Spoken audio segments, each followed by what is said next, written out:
Coronavirus, la pandemia. ¿Cuáles son los síntomas? ¿Cómo se transmite? ¿Qué puedo hacer para protegerme y prevenir la propagación de la enfermedad? Nuevo padecimiento que ha encendido las alarmas de los sistemas de salud. Coronavirus, la pandemia.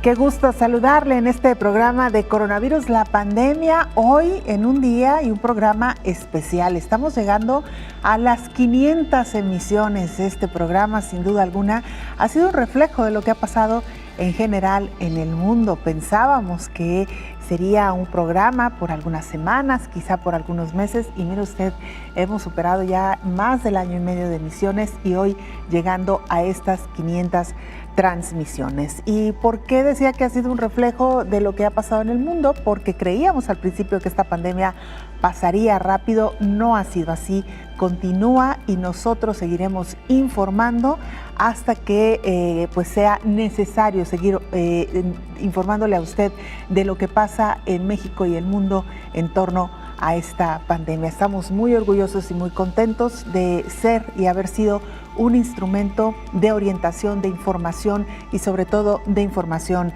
fidedigna. Agradecemos, por supuesto, a la Universidad de Guadalajara por la producción de este espacio, a todo el equipo que se ha involucrado, que son muchísimas personas detrás de las cámaras, y por supuesto a usted que se ha mantenido fiel a este programa. Vamos pues a nuestra nota introductoria que la presenta Isaura López Villalobos. Informar, orientar y prevenir sobre la crisis sanitaria que envuelve al mundo ha sido el programa Coronavirus, la pandemia.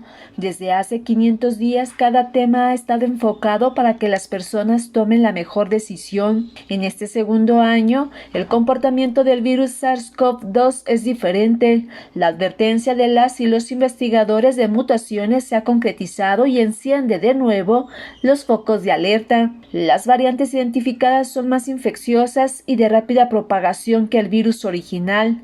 Cada deformación se caracteriza por una colección genoma diferente de mutación.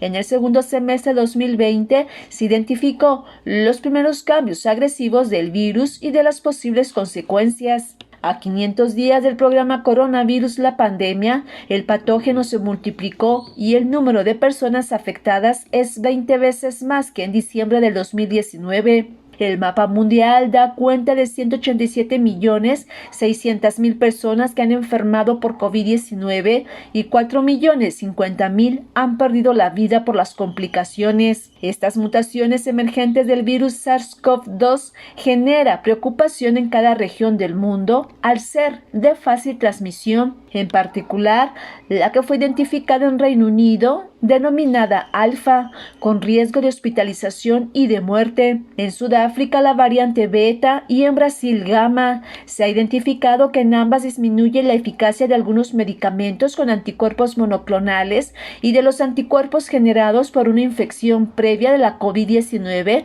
o por la vacuna coronaria. En la India se identificó Delta y Delta Plus, consideradas por la Organización Mundial de la Salud de mayor preocupación al ser altamente contagiosas, y también puede disminuir la eficacia en el tratamiento y en las vacunas. Y la variante Epsilon disminuye la eficacia de los anticuerpos generados por una infección previa de la COVID-19 o por la vacuna contra el coronavirus.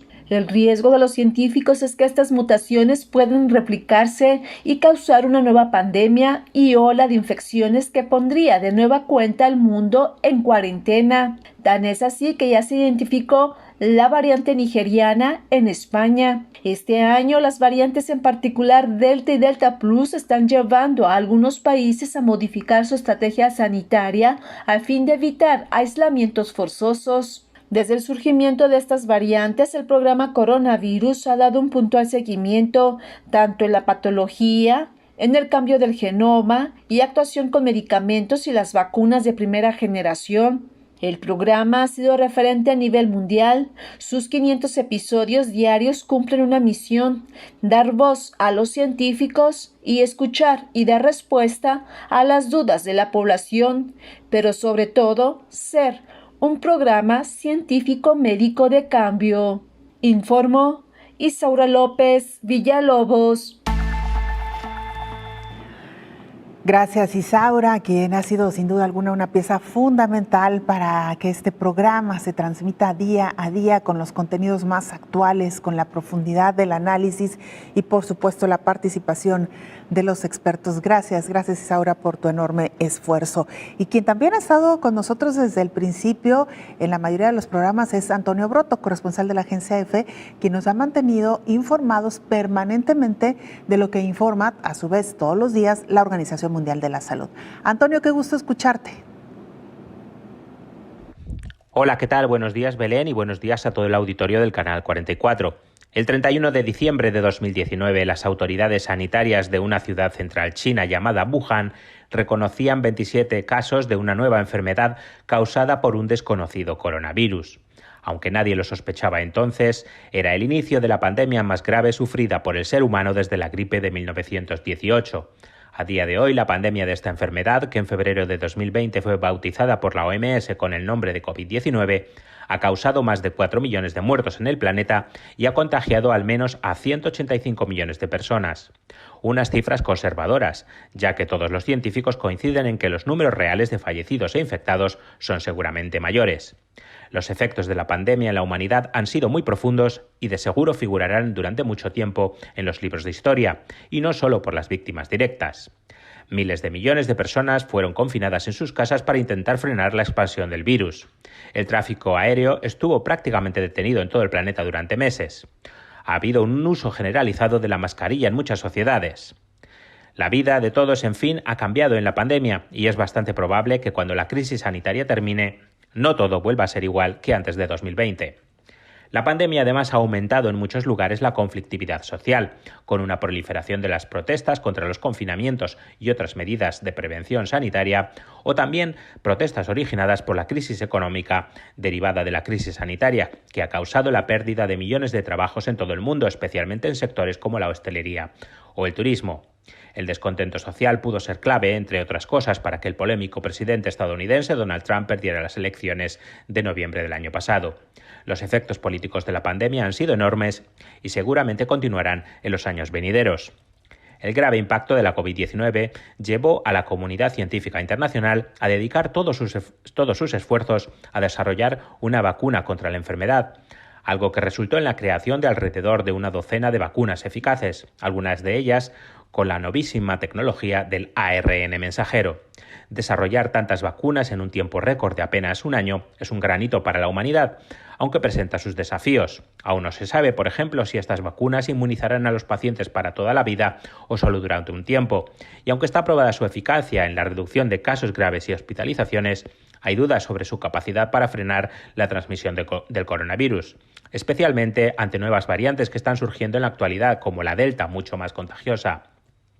Tras un 2020 de incertidumbre, 2021 es el año de la vacunación masiva contra la COVID-19 en todo el planeta, una de las mayores operaciones sanitarias de la historia y que no marcha al mismo ritmo en todo el mundo.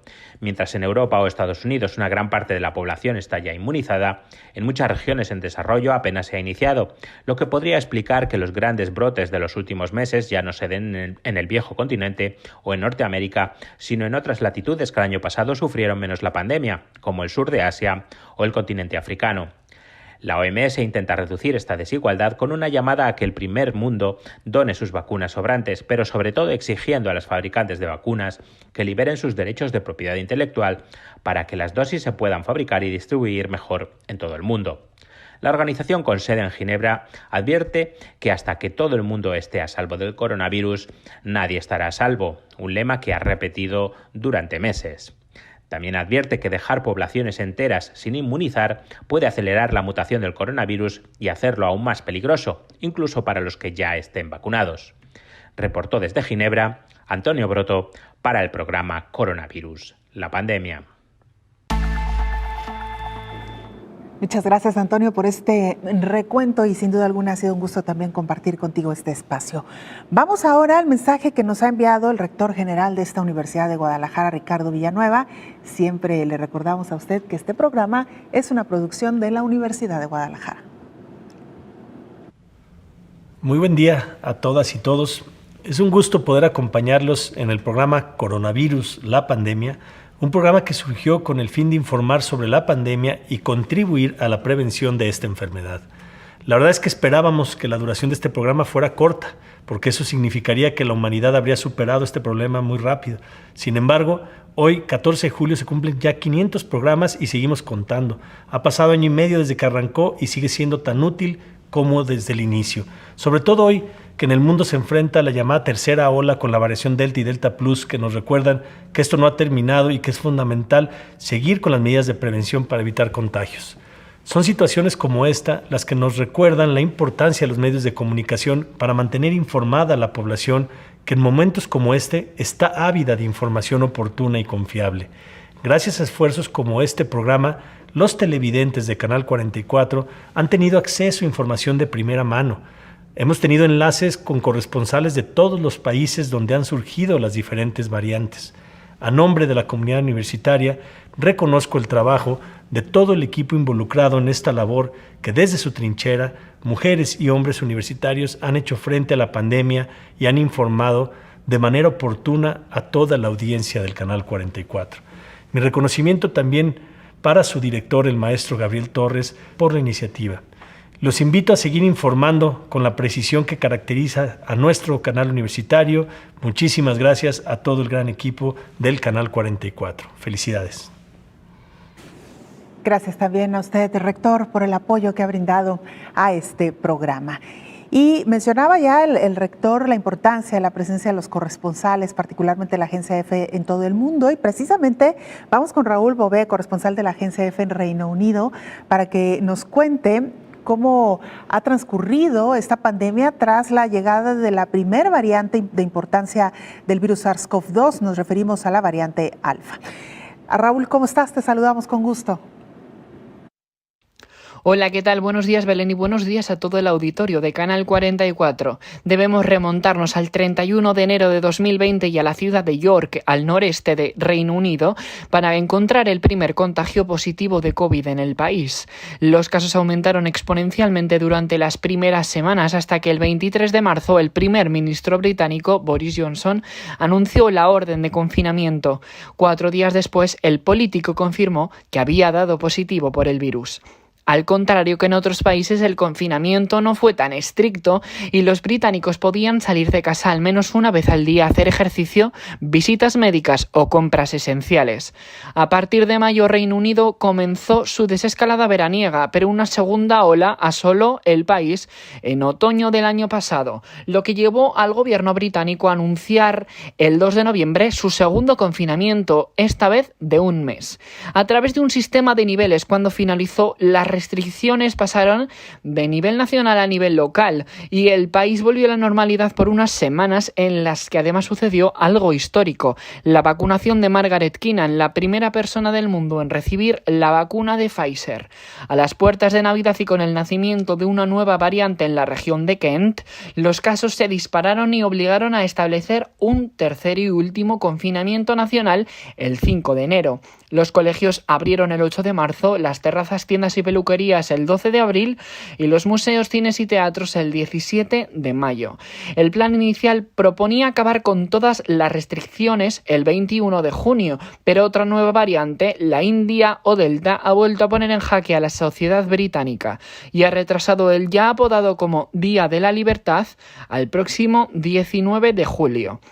Johnson asegura que en esta ocasión la decisión es irrevocable, aunque los científicos la califican de temeraria. Por el momento, el 51% de la población de Reino Unido está vacunada por completo, pero los casos positivos por COVID siguen en aumento, con 35.000 nuevos diarios, aunque las hospitalizaciones y las muertes siguen bajas. Reportó desde Reino Unido para el programa Coronavirus, la pandemia, Raúl Bové. Gracias, Raúl, y con este informe nos vamos a la pausa, regresamos con mucho más. Estamos en el programa 500 de Coronavirus, la pandemia.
Tuvimos la oportunidad de charlar con Graciela Morales. Ella es líder de Asuntos Científicos y Médicos para Mercados Emergentes de la División de Vacunas Pfizer. Las vacunas, uno de los temas fundamentales en este programa. Escuchamos la siguiente charla. Queremos saludar y nos da muchísimo gusto recibirla en este espacio del programa Coronavirus, la pandemia, la doctora Graciela Morales. Ella es líder de Asuntos Científicos y Médicos para Mercados Emergentes de la División de Vacunas de Pfizer. Doctora, primero bienvenida, gracias por aceptar esta conversación. Gracias por la invitación, un gusto estar por acá. Doctora, lo primero que le quiero preguntar es cómo ha sido esta experiencia desde un laboratorio como Pfizer para hacer frente a esta pandemia de COVID-19 en algo tan fundamental como ha sido el desarrollo de una vacuna. Bueno, creo que esta pandemia nos ha dejado experiencias a todos los niveles, ¿verdad? Para Pfizer y su colaborador BioNTech ha sido prácticamente una carrera contra el virus. Empezamos en esto desde el día 1, desde que se detectó el primer caso en China, y la compañía ha trabajado con un nivel de un programa acelerado durante todo este tiempo y ya hemos ido pues compartiendo con ustedes la evolución de este programa de desarrollo que nos permitió ser una de las primeras compañías en tener una vacuna disponible. Ha sido un año muy intenso, donde todo nuestro equipo de desarrollo y de investigación ha estado trabajando arduamente, igual nuestros equipos de manufactura. Y hoy podemos decir que después de un año, Pfizer ha estado haciendo una contribución muy importante en la búsqueda del control de esta pandemia, con una meta de poder tener 3 billones de dosis producidas para este año y con un proceso de implementación que ya se va dando en los países. Nuestro programa de desarrollo clínico sigue avanzando. Y seguimos siempre muy atentos y monitoreando toda la evolución del virus porque sabemos que hay muchas preguntas que nos tendremos que seguir respondiendo con la comunidad médica, con la comunidad científica, con los gobiernos. Un año muy, muy intenso, pero de mucho aprendizaje y bueno, sabemos que para el mundo ha sido un año de mucho impacto también, mucho dolor en las familias, pero afortunadamente viendo hacia el futuro con mucha esperanza con las opciones que tenemos hoy. Claro, doctora, ¿cómo van precisamente en el cumplimiento de esta meta? Vamos muy bien, la vacuna se ha estado distribuyendo en casi todos los países del mundo. Empezamos desde el año pasado, desde el día 1 que la vacuna fue aprobada por la FDA, prácticamente a la semana ya estábamos haciendo entregas. Estamos convencidos de que vamos a poder terminar esta meta de los 3 billones de dosis para el 2021 y preparándonos ya en acercamiento con todos los países para poder también explorar cuáles serán sus planes para 2022, sus necesidades de vacunación para 2022 y preparando también todo nuestro proceso de producción del próximo año. Vamos progresando muy bien con los volúmenes a los que nos hemos comprometido con los diversos países con los que hemos negociado. Ustedes han seguido probablemente la evolución de estas entregas en todos los países de la región. En Latinoamérica hemos avanzado muy bien y pues nuestra meta es poder seguir siendo una alternativa de solución para los años que siguen. Claro.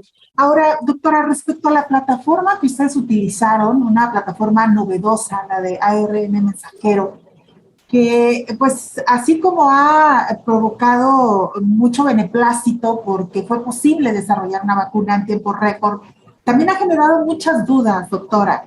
¿Qué diría usted a todas estas personas que todavía tienen sus reservas sobre esta nueva tecnología aplicada a la creación de un biológico? Bueno, creo que la vacuna ya ha estado hablando por sí misma con los resultados que hemos estado viendo de los países después de más de 300 millones de dosis, por ejemplo, aplicados en Estados Unidos con esta plataforma de ARN, con una indicación inclusive ya de 12 a 15 años y muchos países adoptando esta indicación. Es una plataforma innovadora, obviamente con todo lo que es innovación y novedad, pues tiene su proceso de adopción de acuerdo al desarrollo de cada país. Y fue un programa de desarrollo muy acelerado, donde tuvimos que trabajar en paralelo muchos temas con nuestras agencias regulatorias.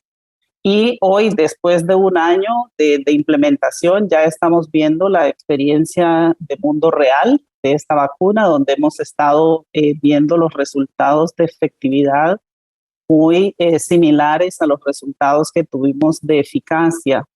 De tal forma que lo que podría decir a las personas que todavía tienen algún interrogante es que hay que informarse, que hay que acompañarse de la información de sus sistemas de salud. Prácticamente todos los países de la región ya tienen experiencia y ya están documentando el uso de esta vacuna, y los resultados pues se han visto de forma muy importante en varios países del mundo. Lo que podríamos decir es que la vacuna sigue siendo la herramienta preventiva de elección, que fue una de las vacunas. Esta plataforma de ARN, como tú dices, tenía su novedad, pero también sus grandes bondades, sus grandes ventajas, porque es una plataforma que nos permite adaptarnos rápidamente a cualquier necesidad en la evolución del virus. Y eso es lo que Pfizer ha podido estar haciendo. Esta plataforma, esta tecnología nos ha permitido ir un paso adelante, ir anticipándonos a cualquier necesidad que la pandemia nos vaya mostrando a medida que va evolucionando. Y la invitación es pues a seguir de cerca toda la información médica de sus países para que puedan conocer la experiencia propia de cada país y tomar su decisión. Hoy la invitación que podemos hacer es que si todo este sector trabajó tan arduo para traer alternativas de prevención en tan corto tiempo, la responsabilidad individual que tenemos cada uno ahora pues es contribuir con protegernos para evitar contagios y para obtener los resultados en el menor tiempo posible en los países. Claro, doctora, qué bueno que menciona esto de la adaptación de la vacuna, porque evidentemente hoy por hoy estamos inmersos en estas variantes que nos han colocado de nueva cuenta en preocupación, específicamente la variante Delta. ¿Qué tanto se puede, no sé si es la palabra correcta, sino manipular o ajustar esta vacuna a las nuevas variantes que van surgiendo con la misma velocidad que nos están planteando estos retos las variantes? Claro, Pfizer ha estado y su colaborador BioNTech han estado muy atentos y hemos seguido toda la evolución del virus y todos los cambios, y cada vez que se presenta una variante de interés o lo que le llamamos una variante de preocupación en los países donde se han detectado, inmediatamente hacemos estudios en laboratorio, estudios in vitro, para saber si esta vacuna sigue siendo efectiva, eficaz contra todas estas mutaciones que hemos visto del virus hasta ahora. Sabemos que en este momento hay 4 variantes más importantes de interés que están siguiéndose en los países: la variante alfa, beta, gamma y delta. Y esta última es la que ha estado de forma relevante en las últimas semanas. Pfizer tiene evidencia de que la capacidad de neutralización in vitro del virus es muy importante para todas las variantes de interés, incluyendo la Delta. Nuestra vacuna tiene actividad y capacidad de neutralizar el virus. Eso lo hemos visto en laboratorio y ahora tenemos que verlo en la experiencia en el mundo real. Ya hemos estado viendo algunos resultados de diferentes países. Hay resultados de Reino Unido, del impacto de nuestra vacuna en esta variante Delta, resultados que nos demuestran eficacias arriba del 85%. Hay resultados también que hemos visto de Canadá con resultados similares. Estos están publicándose en breve también.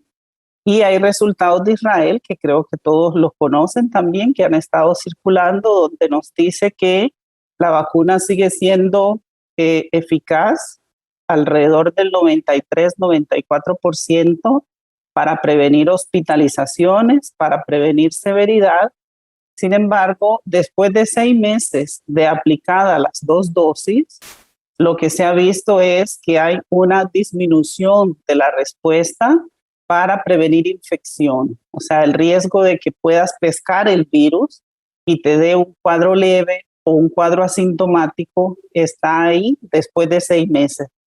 Pero no te va a desarrollar la enfermedad, ni te vas a complicar, ni vas a ir al hospital, porque lo que ocurre es hay que sensibilizar el sistema inmune de nuevo a ese virus. Con esos datos que hemos visto recientemente de Israel, Pfizer también ha estado siguiendo muy de cerca la evidencia de los resultados después de los 6 meses, y por eso hace un tiempo atrás anunciamos nuestro programa de dosis de refuerzo, considerando que en algún momento queríamos estar listos si en algún momento se identificaba una necesidad de una tercera dosis.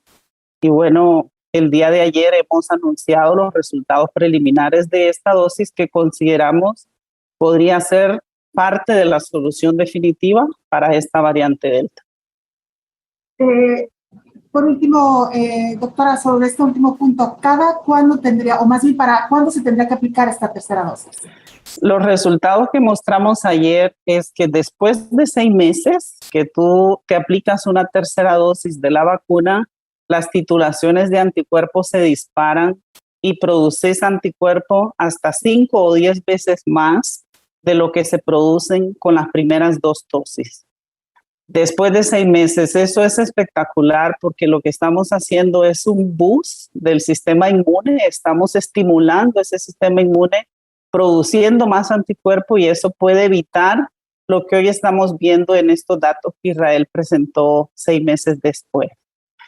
¿Qué es lo que estaríamos preparando ahora? El reporte final. Estos son resultados preliminares. Estaríamos presentando nuestra solicitud a la FDA, a la Agencia Europea, a las agencias regulatorias como la de México, para que conozcan la data y en base a eso se tomen las decisiones de adopción o no de esta dosis de refuerzo, que por ahora sería una dosis a los 6 meses después de la segunda dosis aplicada. Estas son las expectativas que tenemos en los próximos días.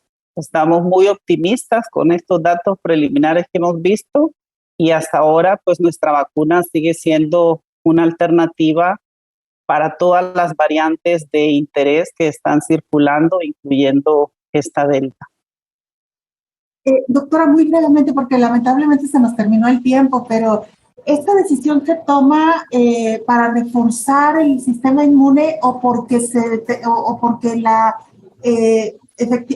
vio que la efectividad de la vacuna tras 6 meses ya no era suficiente? Recuerden que cuando nosotros lanzamos nuestro estudio de fase 3, la pregunta de siempre era ¿hasta cuándo va a durar esta inmunidad? Y dijimos, esta es una pregunta que nos la vamos a responder juntos a través del tiempo, a medida que vayamos siguiendo a nuestros participantes del estudio y a medida que vayamos viendo también la implementación en los países. Esto es un nuevo aprendizaje que estamos viendo, que hoy, después de 6 meses, dependiendo del tipo de variante que esté circulando en el país, hay un riesgo de que tú puedas pescar el virus, aunque no complicarte ni enfermarte, reducir esa posibilidad de evitar la infección. Y si tú te infectas, puedes transmitir la enfermedad a otro, aunque no te enfermes. Entonces, eso es un aspecto que estamos evaluando 6 meses después que estamos siguiendo a nuestra población vacunada. Y en preparación a eso, anticipándonos a eso, nosotros empezamos nuestros programas de estudios de refuerzo y también de acuerdo a cómo iba presentándose la evolución del virus, la mutación del virus. De tal forma que llegaron los resultados y afortunadamente en base a esta anticipación, Pfizer está preparado para tener alternativas en un corto plazo. Lo bueno que dijimos al inicio es que esta tecnología permite esas adaptaciones. Nosotros hoy tenemos una versión de la vacuna que es una versión de la variante beta y estamos ya listos para poder tener una versión de la variante delta si fuera necesario a futuro, tener una vacuna específica para esta variante. Esta es una historia que vamos construyendo a medida que va desarrollándose el programa. Doctora, es una pena que el tiempo se nos haya ido. Me encantaría que pudiéramos tener una siguiente charla porque se quedan muchas preguntas en el tintero, pero ya tendremos oportunidad, doctora. Cuando gustes, cuando gustes. Muchas gracias por tu espacio. Que estés bien. Gracias, hasta muy pronto. Es la doctora Graciela Morales, líder de Asuntos Científicos y Médicos para Mercados Emergentes de la División de Vacunas Pfizer. Gracias y de nuevo cuenta, hasta pronto. Hasta luego. Vamos a la pausa, regresamos.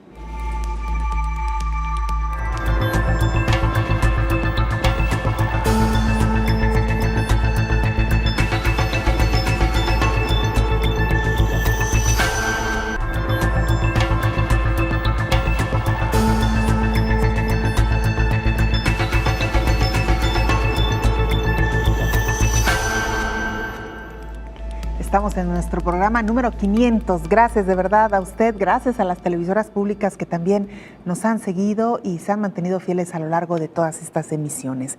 Continuando con la información, la Organización Mundial de la Salud dice que el programa de vacunación anti-COVID muestra un rezago importante.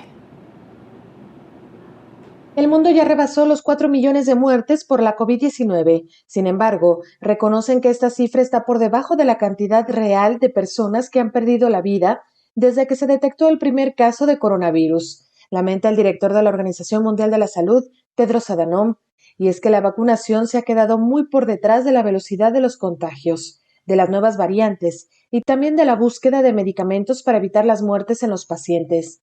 Tedros Adhanom reiteró que las vacunas no están al alcance de todos, ni siquiera de todos los grupos más vulnerables o de todos los trabajadores sanitarios. Las variantes actualmente están ganando la carrera contra las vacunas por la distribución y producción desiguales que también amenazan la recuperación global. Las vacunas son un rayo de esperanza, pero la mayoría del mundo sigue en la oscuridad.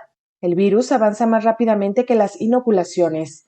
También alertó de que cuanto más se extiende el virus y menos tratamientos probados existan, más aumentarán las variantes, algunas de las cuales podrían ser más contagiosas, mortíferas y con mayor probabilidad de escapar a la eficacia de las vacunas que existen actualmente. Para evitar que esto suceda, hace falta implementar un plan mundial de vacunación que haga más equitativo el acceso a las inmunizaciones.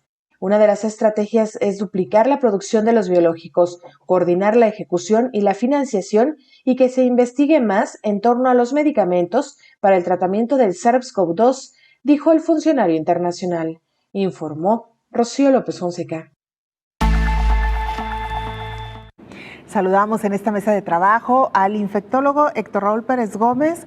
Doctor, nuestro gran cómplice, artífice, creador también en gran medida de este programa y bueno, ni qué decir del gran esfuerzo y su gran capacidad para informarnos y sacarnos de dudas a lo largo de todo este tiempo. Muchas gracias por todo este acompañamiento. No, a ti Belén, gracias a todo el equipo de producción, a Canal 44, a todos los medios que han sido cómplices en este gran proyecto de igual manera, televisoras hermanas de la Universidad de Guadalajara, de Canal 44, y para mí ha sido un gran honor y una muy grata experiencia poder colaborar desde esta trinchera, brindando alguna información que pueda ser de utilidad para la sociedad.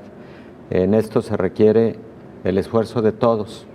Se requiere de medidas preventivas, pero también se requiere de información para emprenderlas, para aplicarlas y de alguna manera para brindarle a la sociedad esa información sobre los avances que va teniendo la pandemia, los fármacos, las estrategias terapéuticas, en fin, todo lo que tú pones en esta mesa día con día, Belén, y que nuestras compañeras también, reporteras, hacen en un trabajo maravilloso de investigación sobre estos avances. Sin duda alguna, todo un gran equipo involucrado en este programa Doctor, y lo decía, hemos aprendido mucho a lo largo de estos 500 programas, lo hemos hecho de la mano de usted, de la mano de los expertos, y ojalá que todo este aprendizaje, doctor, quede para futuras ocasiones, ojalá que la pandemia termine pronto, ojalá que no tengamos que enfrentarnos a un nuevo virus,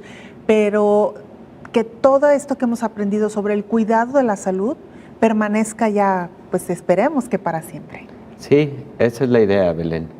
Estamos enfrentando una grave pandemia, pero muchas de las medidas de prevención de enfermedades respiratorias de las que hemos hablado aplican para otras enfermedades respiratorias y esperemos nunca volver a enfrentar una pandemia, ni de esta ni de menor magnitud, pero sabemos que la complejidad biológica del mundo pues es tal que las condiciones existen para que puedan enfrentarse y presentarse otros fenómenos también epidémicos y hay que estar preparados para todo ello. El futuro da mucha complejidad.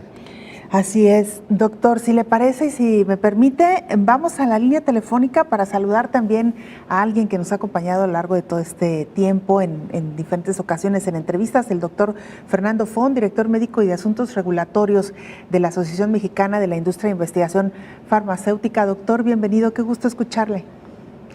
Me dicen que todavía no está en la línea telefónica, entonces vamos a esperar un momentito. Vamos entonces con nuestro corresponsal de la agencia EFE en Sudáfrica, Pedro Alonso. Vamos con Pedro Alonso para que nos presente el siguiente informe.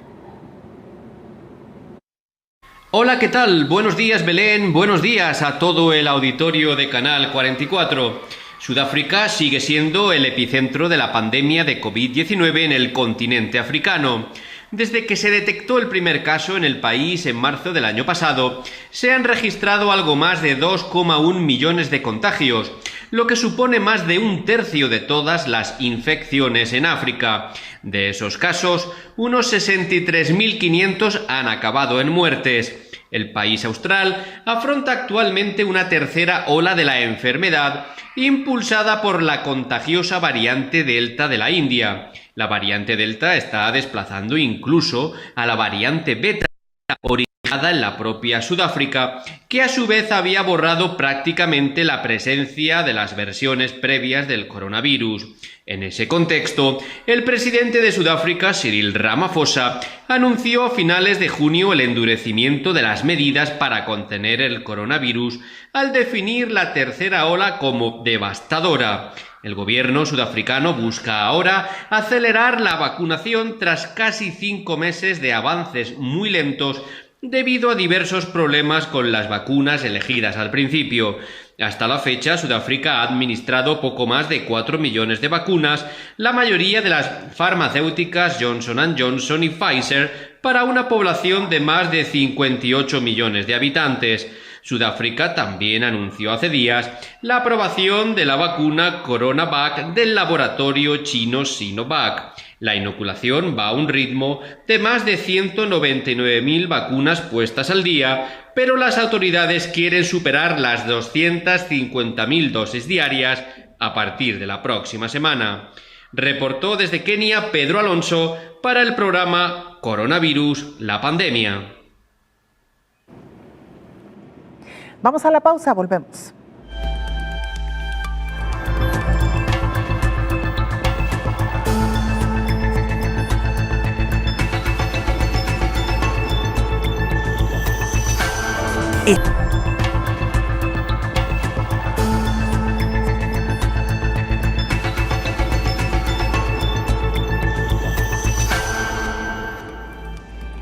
Regresamos a este programa especial, 500 programas de coronavirus, la pandemia. Doctor, lo decíamos en uno de los cortes que quizás si no hubiera surgido la variante Delta, tal vez estaríamos mucho más tranquilos con esta pandemia, doctor.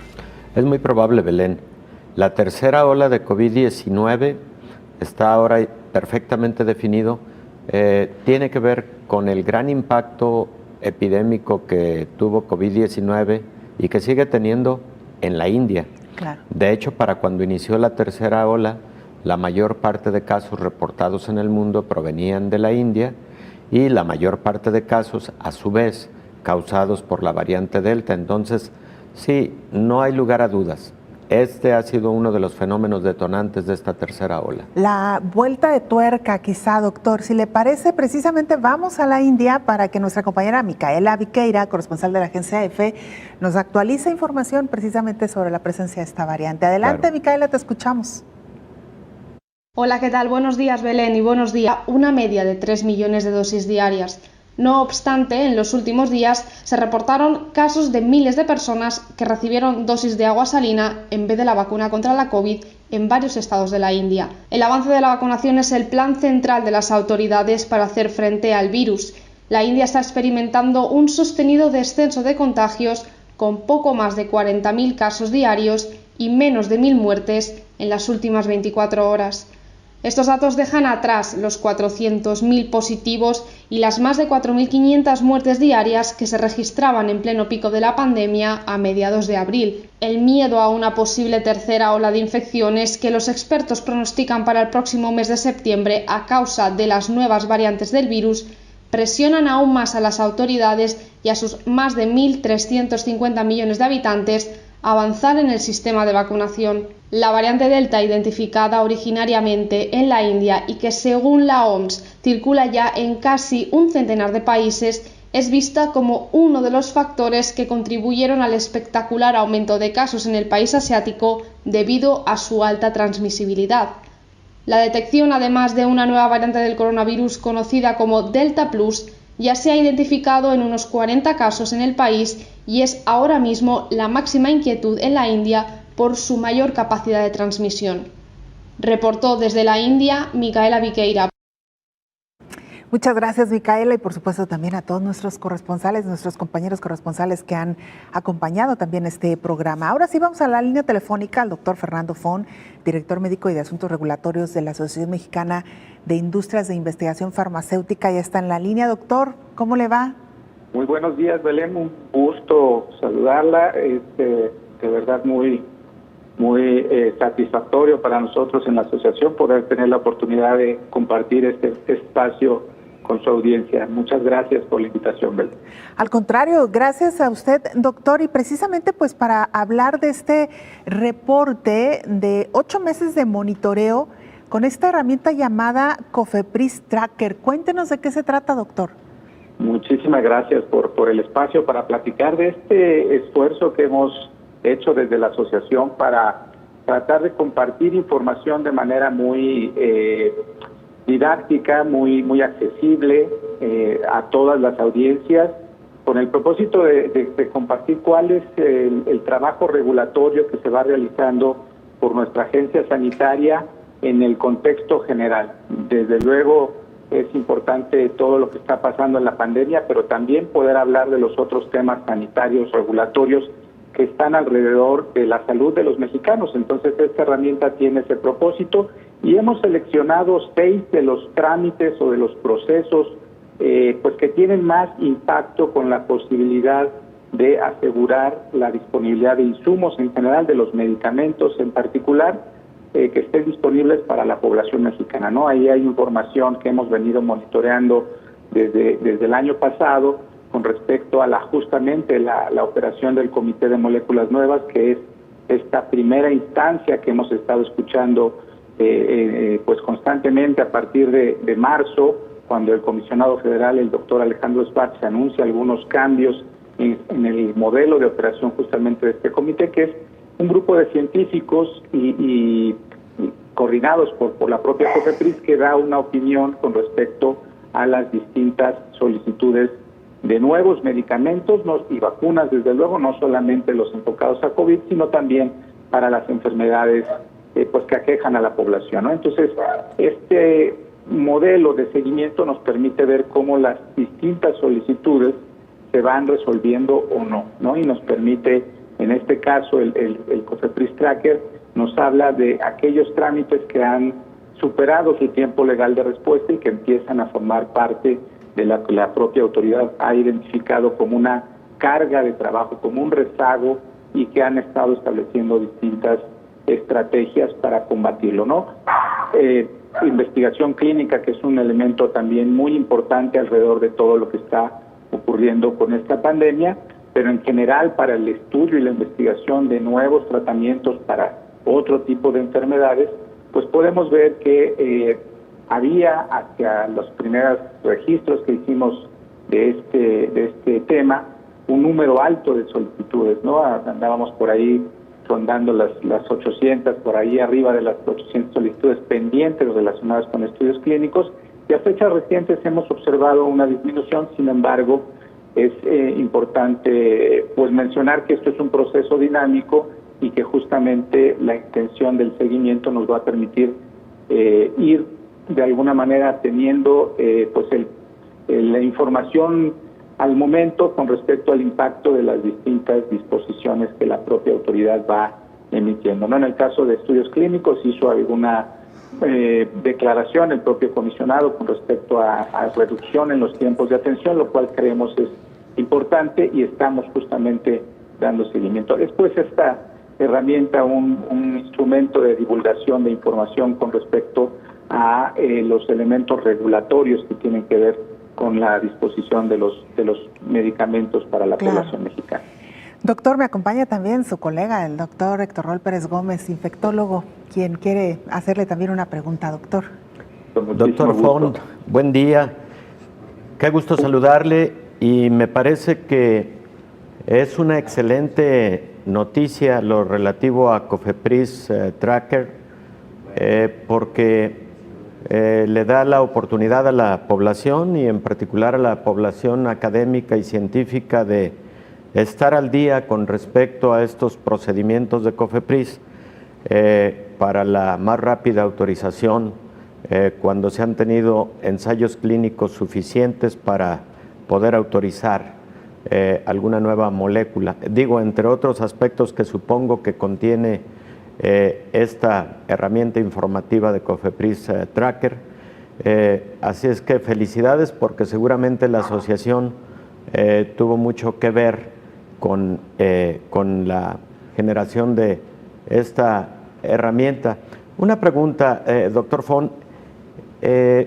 ¿Tenemos idea de cuántos ensayos clínicos con moléculas terapéuticas hay en nuestro país en este momento para COVID-19? Molnupiravir, por ejemplo, uno de los fármacos de las nuevas moléculas de Merck Sharp & Dohme, suena muy promisorio, lo tienen por ahí varios hospitales, varios centros de investigación en nuestro país, pero ¿tenemos idea de cuántos protocolos más están corriendo en el país al respecto? Sí, un elemento muy importante, doctor, y es un verdadero gusto tener la oportunidad de saludarlo nuevamente, doctor Héctor Raúl. Con respecto a la investigación clínica, desde luego, es justamente tener la posibilidad de esta información. Cofepris ha hecho estos anuncios para modificar justamente todo el proceso de atención de los protocolos, del proceso de autorización y el seguimiento que se hace a través de la presentación de las enmiendas de los protocolos clínicos, ¿no? Que esto es un proceso dinámico. Entonces, en esta herramienta lo que tenemos en el Cofepris Tracker es esta información con respecto al número de protocolos y de enmiendas que están pendientes o que están en proceso de evaluación para su autorización y ejecución.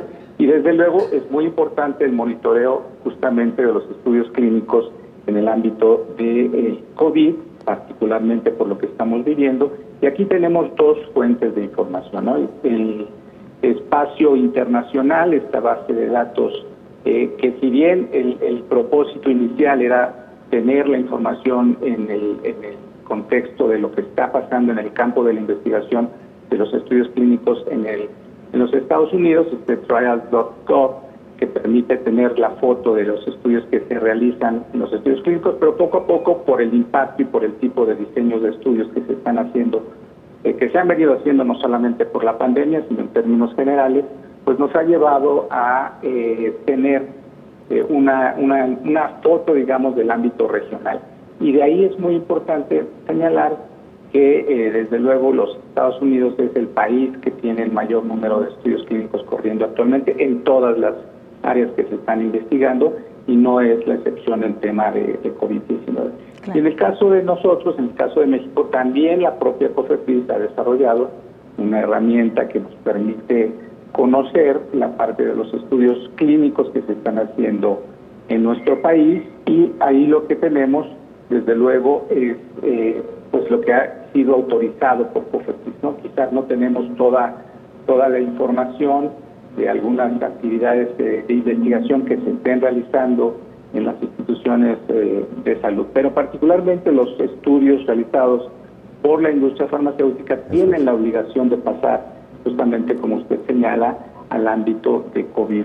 La información que tenemos cercana a los estudios que se están realizando nos habla de 75 estudios que se están corriendo en el ámbito nacional con respecto a medicamentos, vacunas. Están algunos estudios de sueros hiperinmunes que están corriendo en el país y que aparecen registrados en este sitio de trials.gov, y que en el tracker o en la herramienta de seguimiento de estudios clínicos de COFEPRIS también se pueden consultar.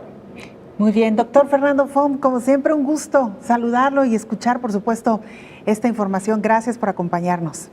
Muchísimas gracias, Belén, por la invitación. Doctor Raúl, un gusto siempre saludarlos y estamos a sus órdenes. Igualmente, doctor, muchas gracias. Un fuerte abrazo. Un fuerte abrazo, muchísimas gracias. Es el doctor Fernando Fon, director médico y de Asuntos Regulatorios de la Asociación Mexicana de Industrias de Investigación Farmacéutica. Doctor, nos quedan apenas un par de minutos. Sí, ¿hacia dónde va esta pandemia? Bueno, va a el pico de una tercera ola, indudablemente, que algunas instituciones, universidades particularmente, han sugerido puede tener su máxima expresión a finales de agosto. Considero, Belén, que no va a ser tan intensa como la segunda ola, porque ya hay un porcentaje mayor de la población vacunada y además con anticuerpos por inmunidad de rebaño adquirida naturalmente por haber sido infectados de manera asintomática, incluso un buen porcentaje de la población. Va a ser una tercera ola que afecte principalmente a jóvenes y a adultos jóvenes, y va a ser una tercera ola desde mi punto de vista con menor letalidad, precisamente por el grupo poblacional afectado, pero ojalá y fuera una ola que ya concluyera cuanto antes, gracias al esfuerzo que se lleve a cabo desde lo personal, desde lo colectivo, desde lo gubernamental. Todos sabemos lo que tenemos que hacer para que esta ola no haga una explosión como las anteriores. Ojalá que así sea, doctor. Muchas gracias, Ojalá. Como siempre, y de nueva cuenta nuestro agradecimiento por todo este tiempo. Pues felicidades, Belén. El abrazo a distancia. Doctor, sí, muchas gracias. Muchas gracias. Nos vamos, sobre todo, muchas gracias a usted.